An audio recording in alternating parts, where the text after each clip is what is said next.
પંચમહાલની અંદર સ્થાનિક સ્વરાજ્યની ચૂંટણીને લઈને કોંગ્રેસ એક્શન મોડમાં આવ્યું। શું કોંગ્રેસ આવનારી સ્થાનિક સ્વરાજ્યની ચૂંટણીમાં નવી રણનીતિ સાથે મેદાને ઉતરવા માંગી રહી છે? હું તો એમ કહું છું, તમે ડમીનો આગ્રહ ના રાખશો, તમે અપક્ષનો આગ્રહ રાખશો। ડમી તો શું છે? ડમીનું ફોર્મ તો તમે ફોર્મ ચકાસણી વખતે નીકળી જ જવાનું છે। ઉમેદવારો પસંદ કરવાની પ્રક્રિયા કોંગ્રેસ પક્ષે શરૂ કરેલ છે।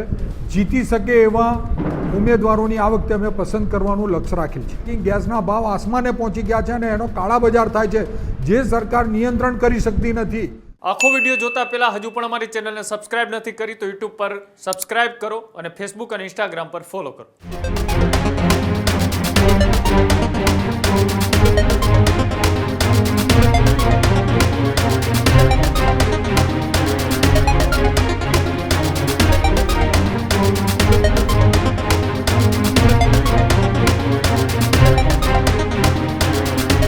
સ્થાનિક સ્વરાજ્યની ચૂંટણીને લઈને કોંગ્રેસ હવે એક્શન મોડમાં જોવા મળી રહી છે। પંચમહાલની અંદર સ્થાનિક સ્વરાજ્યની ચૂંટણીને લઈને કોંગ્રેસ એક્શન મોડમાં આવ્યું। પંચમહાલમાં કોંગ્રેસના જિલ્લા પ્રમુખે કાર્યકરો અને હોદ્દેદારોની સાથે એક બેઠક કરી। જિલ્લા કોંગ્રેસ પ્રમુખ ચેતનસિંહ પરમારની અધ્યક્ષતામાં એક બેઠક યોજાઈ હતી। કોંગ્રેસની બેઠકમાં જિલ્લા પ્રમુખનું વિવાદિત નિવેદન સામે આવ્યું હતું। હોદ્દેદારો અને કાર્યકરોને અપક્ષમાં ફોર્મ ભરજો તેવો આગ્રહ કરતા એ કોંગ્રેસના જિલ્લા પ્રમુખે જોવા મળ્યા હતા। ચૂંટણી લડવા તૈયારી દર્શાવતા ઉમેદવારોને લઈને ચર્ચા માટેની એક બેઠક મળી હતી। આ બેઠકમાં ચૂંટણી જીતી શકે તેવા યુવા ઉમેદવારોની પસંદગી કરવામાં આવશે આવું નિવેદન પણ ચેતનસિંહે આપ્યું હતું। બેરોજગારી, મોંઘવારી જેવા મુદ્દાને લઈને કોંગ્રેસ આ ચૂંટણી લડવા માટે તૈયાર છે આવી વાત કરી હતી। પરંતુ આ જ બેઠકની અંદર કાર્યકર્તાઓને અપક્ષમાં ફોર્મ ભરવા માટેની વાત એ કોંગ્રેસના જિલ્લા પ્રમુખ ચેતનસિંહ પરમારે કહ્યું હતું। ડમી ઉમેદવાર તરીકે ફોર્મ ન ભરતા અપક્ષ ઉમેદવાર તરીકે ફોર્મ ભરજો આ પ્રકારની સલાહ આપતા એ ચેતનસિંહ પરમાર જોવા મળ્યા હતા કે જેને લઈને સ્થાનિક રાજકારણની અંદર એ ગરમાવો જોવા મળી રહ્યો છે। પંચમહાલની અંદર ચર્ચાઓ શરૂ થઈ છે કે ચેતનસિંહ પરમારે કેમ કોંગ્રેસના કાર્યકર્તાઓને ડમી ફોર્મની જગ્યાએ અપક્ષમાં ફોર્મ ભરવા માટેનું કહ્યું। શું કોંગ્રેસ આવનારી સ્થાનિક સ્વરાજ્યની ચૂંટણીમાં નવી રણનીતિ સાથે મેદાને ઉતરવા માંગી રહી છે કે કોંગ્રેસના ઉમેદવારોની સાથે સાથે કોંગ્રેસના અન્ય ઉમેદવારો અપક્ષમાં ફોર્મ ભરે, સામે પક્ષે વોટ કાપી અને કોંગ્રેસે ચૂંટણી મેદાનની અંદર ઝંપલાવે? શું આ પ્રકારની રણનીતિ છે કે કેમ, તેને લઈને હવે ચર્ચાનો વિષય બની છે। અને કેમ કોંગ્રેસના પ્રમુખે અપક્ષ ફોર્મ ભરવા માટેનું કહ્યું? પહેલા વિડીયો જુઓ જ્યાં કોંગ્રેસના જિલ્લાના કાર્યકર્તાઓ અને હોદ્દેદારોને કોંગ્રેસ પ્રમુખે એ સલાહ આપતા કહ્યું કે તમે ડમી ફોર્મની જગ્યાએ અપક્ષ ફોર્મ ભરજો। પહેલા એ વિડીયો જુઓ। હું તો એમ કહું છું, તમે ડમીનો આગ્રહ ના રાખશો, તમે અપક્ષનો આગ્રહ રાખશો। ડમી તો શું છે? ડમીનું ફોર્મ તો તમે ફોર્મ ચકાસણી વખતે નીકળી જ જવાનું છે।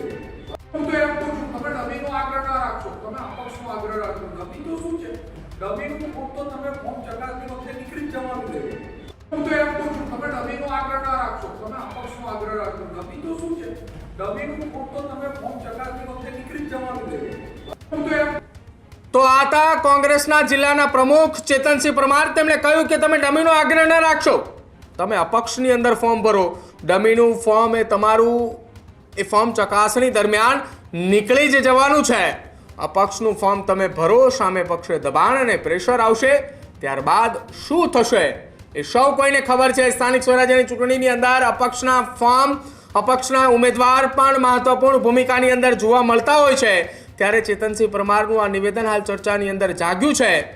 જોકે આ નિવેદન બાદ ન્યૂઝરૂમ ગુજરાતે જ્યારે ચેતનસિંહ પરમારને આ સમગ્ર ઘટના મામલે સવાલો કર્યા ત્યારે શું નિવેદન આપ્યું એ પણ સાંભળો।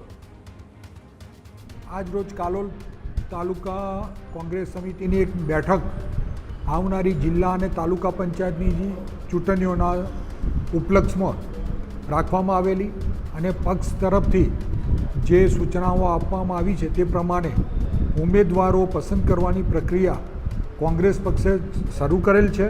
અને તે અંગે આજ રોજ કાલોલ તાલુકાના જે સૌ અમારા કોંગ્રેસના વરિષ્ઠ આગેવાનો છે તેમની જોડે બેઠક કરી અને આવનારી જિલ્લા અને તાલુકા પંચાયતની ચૂંટણી કેવી રીતે લડી શકાય, ઉમેદવારોની પસંદગી કેવી રીતે કરી શકાય તે અંગે આજરોજ વિચાર વિમર્શ કરી અને તેમના અભિપ્રાયો મેળવવામાં આવેલ છે.